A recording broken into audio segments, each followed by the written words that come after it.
Afternoon or good evening po mga kababayan. Sir, this is Jam the Filipino channel ang iyong lingkod. So today is July 8, 2026 at tayo ngayon na yan dito sa SM City North EDSA at papunta dyan sa at dadalhin po natin ang yan sa may Finland Drive sa may pasong Tamutandang Sora, Quezon City po. Okay, so disclaimer lang po, ang content po natin ay kalsada. Ano po, kaya nga naman, sakali man po na may marinig kayo mga pangalan ng lugar, pangalan ng tao, pangalan ng organization sa government o private man yan, ay wala pong kinalaman ng channel na ito at wala pong pinapatungkulan. Lahat po ng pinag-uusapan dito ay pawang dito lamang po yan sa loob at wala pong pinapatungkulan sa labas. Ay, makinig tayo ng mga nagbabagang balita at talaga yan habang actually nandito na tayo. Yes po, tama po yun. At yung mga gamit nilang mga importante ay dapat opisina po nila, i-prepare na po nila. Yes po, magkaroon ng preemptive o force evacuation ay madala po nila at ma-attain po nila. Evacuation, sorry partner. Total evacuation, sir, ilang evacuation centers po yung inihanda natin para po dito sa Super Typhoon Inday? Dito po sa Central Aurora ay meron po kami mga may provincial evacuation po kami. At ganoon din po sa norte may bawat bayan po may mga may individual evacuation po sila. Nagbabanggit kanina, partner. Rain po. Yes ma'am, good morning po. Ay, good evening po.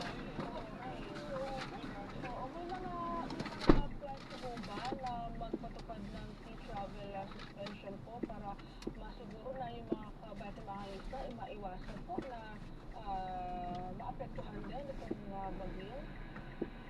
Yes po, kanina po sinuspend na po yung pangingisda, yung pagpapalaot, lalo na po sa ating mga fisher folks. Mga water activities po ay suspended na po. Di ba engineer, yung ganyan, yung sinasabi nga nila partner, yung calm before the storm, yan ang nakakatakot po engineer di ba?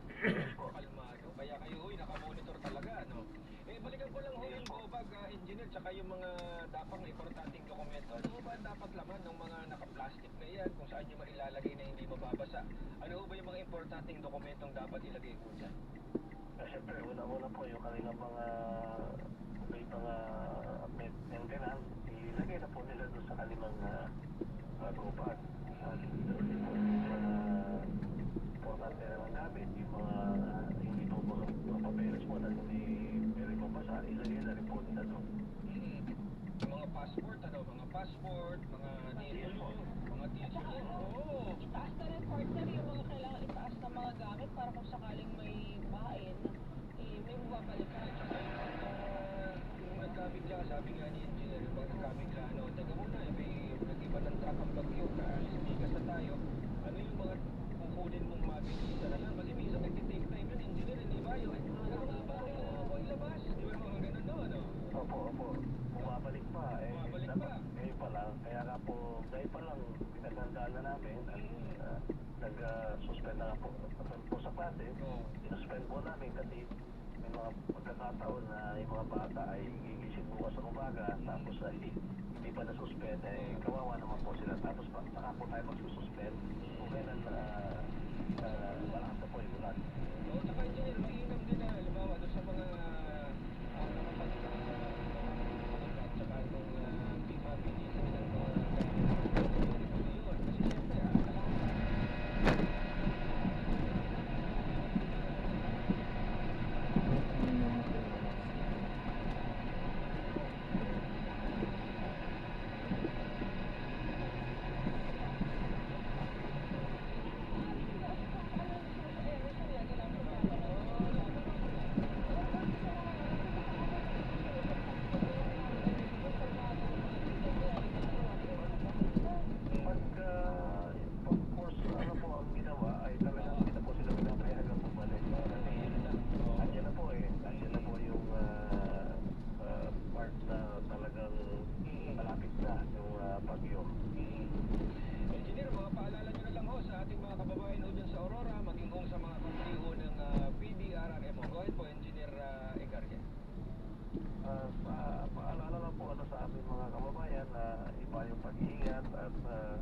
para po kung wala naman po silang gagawin ay mananatili po sila sa kanilang mga bahay at magkailak po kung kakailangan po.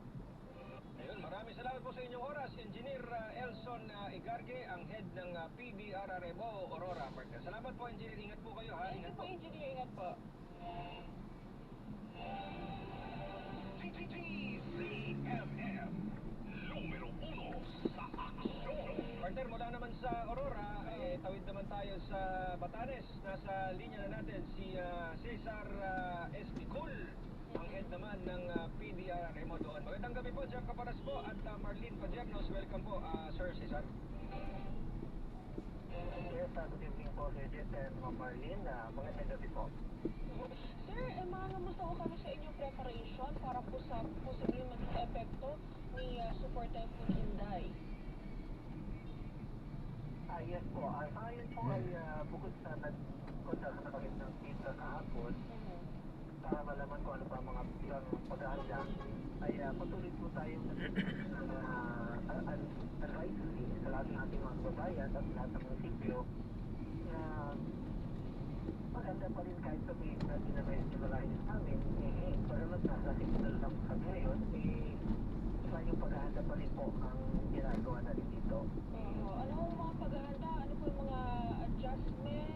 Kumpara po ng mga nakaraan? May mga makatupad magbabago sa magiging deployment o sa preparation po para po sa epekto? Kasi signal number 1 po para kasi din sa Batanes. Pati po doon sa huling report ng Pag-asa. Yes, tama po ito. Signal lang po tayo, pero ang pag-book ngayon dito ay details na po. Medyo partly cloudy lang siya. Pero kahit ganun pa man ay lahat po ng halos ng ating mga critical facilities ay naglalagay na rin po ng tawagin namin or window shutter. Nagsabi na rin po ng bubong. Lahat po ng mga pang-extra ay lahat na po kailangan i-attend ngayon kasi naglabas po ng no-safe policy ang ating intergovernment this morning. So, patuloy namin monitor natin yun at ngayon naman po ay halos nakataas na po lahat ng mga bangka ng ating mga mangisda. Yung nagkataon ho, Sir Cesar, na meron hong flight papunta ho dyan sa Batanes na hindi nila inaasahan na babagyo. Kasi, di ba, minsan buwan ng preparation yan, partner. Pupunta tayo Batanes, ha? Paano ngayon, may super typhoon. Ano advice nyo? Ituloy ho ba o sa susunod na lang? Rebook. Kung willing po silang ma-stranded dito, it's too good na. Pero we would advise them na at the further mission din sa Batanes, especially yung may flights po ng Friday, Saturday, Sunday, hindi po natin masigurado yung flights na yun. But for now, may flights na naman po ang Philippine Airlines. Pero yung mga wali yung aeroplano ay wala na po silang biyahe mula ngayong araw na to. So, inaabisuhan namin sila. Kung gusto nila, why not? Pero every June kung sila po yung ma-stranded dahil pabago-bago po ang panahon natin dito. Ibig sabihin, sir, wala pa pagkasara ng mga pantalan na ipinapatupad at Pero yung maliliit lang ho ang hindi pinapayagang lumipad, ano? Number one, yung mga natin, po yung mga maliliit mga islanders, hindi na po pinapayagan ng airport or ng TAAP na paliparin for safety reasons. Pero yung Philippine Airlines na mas malaki yun, meron pa naman po flights. As of now, hindi pa sila nagka-cancel ng flights. Either siguro sa Friday, Thursday, ganun po. Kasi malakas po dito ang hangin, especially kung nakadaan ng bagyo dito, ang susunod naman problema dyan ay itake naman po ang habagat. Kaya mas malakas din po ang hangin. Yun na nga. Kaya uto sa may mga kababayan natin naka-schedule, kung buwan-buwan nung mga nakaraang buwan niya pa in-schedule yan, sorry muna. No? Mas mainam ho na i-reschedule, pero kung willing kayo mas stranded doon, enjoy nyo mismo yung Batanes. mangyayari kasi niyan, Sir Cesar, mag-i-stay sila sa airport di ba? O mas stranded sila.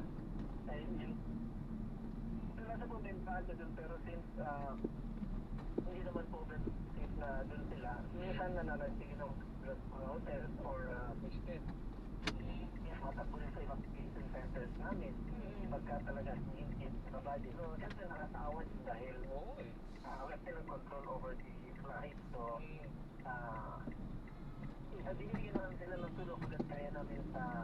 discover. Paano lang kahit pa paano. Pero, Sir Cesar, ano yung mga anticipated challenges po ninyo kapag tumatama na yung bagyo dyan sa area? Kasi Batanes yun yung pinakadulong Ilagan. Daanan lagi. At saka, may prone siya sa loss of communication po yung mga ganitong kalamidad, sir eh. Ano po yung anticipated challenges na yun? Tsaka paano nyo to tutugunan sa solusyonan? Kuryente, mga ganun. Oo.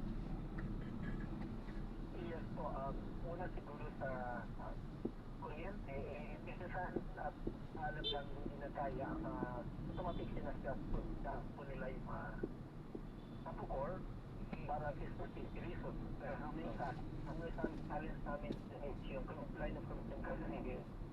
Although okay naman ang linya ngayon sa telcos dito, pero hindi natin natin kung sakasakali via satellite or via ano siya ay microwave. Ang internal namin sa traditional communication is yung satellite na start. Sir Cesar, gaya ho dun sa Aurora, baka ho meron ho kayong nais ipaalala ho sa mga kababayan natin, sa mga turista ho nagbabalak pumunta sa weekend, saka ho sa mga kawani ho ng PDRRMO sa Batanes. Go ahead po, Sir Cesar.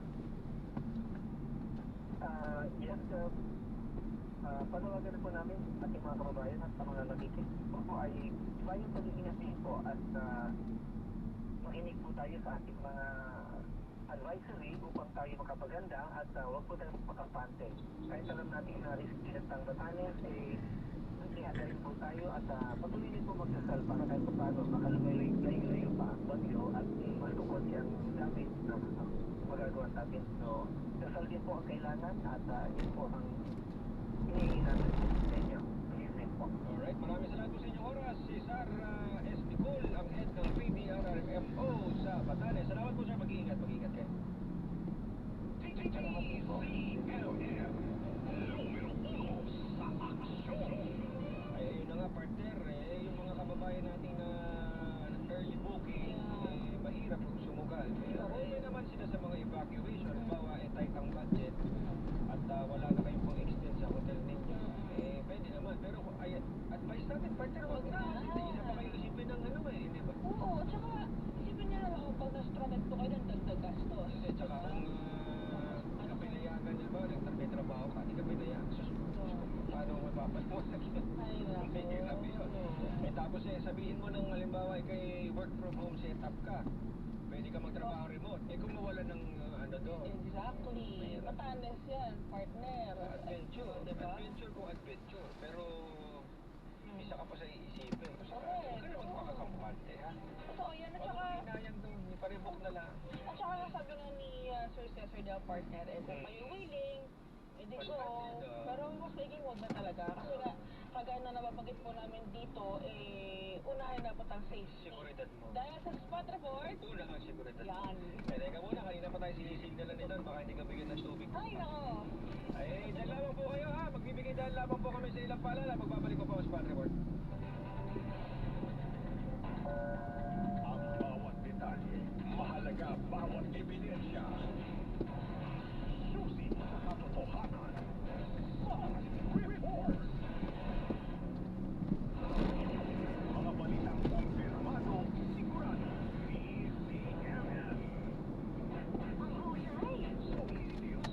Everest washing machine. The Everbest part in the world. Siyempre, it's you, babe. Everest washing machine. Easy wash, easy clean. Everbest from Everest. Upo ng bata? Para dyan, may Blemix for Kids. Ang Blemix for Kids ay natural na laguntin. Tumutulong palabasin ang plema para tigil ang ubo, ramdaman ginawa. In banana and orange flavors. Be wise, mommy. Cough, cough, sweat away! Yay! Batang lagundi, Blemix. Bitix Segundo L. Laguntini is a generic name of Blemix for Kids. If symptoms persist, consult your doctor.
TCMM, Teleradyo. TCMM, lumulubog sa aksyon. Mga balitang kumpirmado, sigurado. TCMM. Walang lihim na hindi mabubunyan. Spot Report. Nagbabalik po, Spot Report. Ako po pa rin po, Jeff Cobaras. Ako naman, si Ranch Patrol Marlene Padilla. Bulol pa ako ng partner. Yung kape nito na ito. Nabulol pa ng kape. Tubig ko, hindi masarap kasi labas na lang ito. Anyway, partner, makakasama natin si Police Executive Master Sergeant Dennis Telen, ang Chief Investigator ng TCPD Anti-Carnapping Unit o yung DACO, partner. Kasi dito sa Quezon City, partner, meron silang na-entrap eh. Meron na entrap. Ito lang ang gist na kapamilya ka servisya. Ito ang suspect na ito. Nakikita pa doon sa bahay ng biktima, ano kanyang bibiktima eh. Nung nagulat itong biktima, partner, nakuha na yung susunod ng kanyang kotse pala. Dahil inihatid ka pa ito eh. Teka, para magulo pala ito. From the one. From the top. Ay, magulo ako eh. Pakutol lang natin kay magandang gabi po. Executive Master Sergeant Telen, Jeff Caparas po at Marlene Padiernas. Welcome po sa program. Sige po.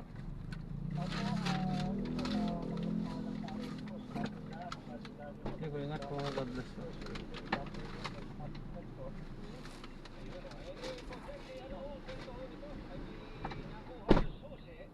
Tapos nung kinarnap yung sasakyan, walang kamalay-malay yung biktima, may pinatutubos pa sa kanya, partner. Paano? Go ahead po, Jen. Ako, tama po ang inyong nabanggit. So, ayon po sa ginawa po natin investigation, ay